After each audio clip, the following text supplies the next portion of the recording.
এক ছেলে পরীক্ষা দিতে যেয়ে দেখে তার সবগুলো প্রশ্ন কমন পড়েছে।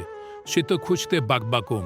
একবারে ভালো মতো সবগুলো প্রশ্নের উত্তর লিখে দিয়ে সে বাড়িতে চলে আসলো এবং তার বন্ধু বান্ধব সবাইকে বলতে লাগলো, ভাই, এইবার আমার পরীক্ষাটা যা ভালো হয়েছে না, ইতিপূর্বে কোনোদিন এরকম ভালো পরীক্ষা দিতে পারি নাই।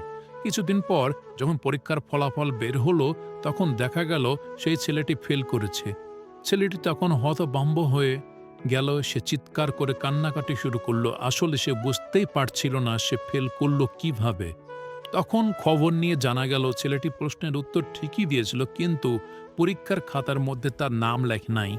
এ নাম না লেখার কারণে ছেলেটি ফেল করেছে।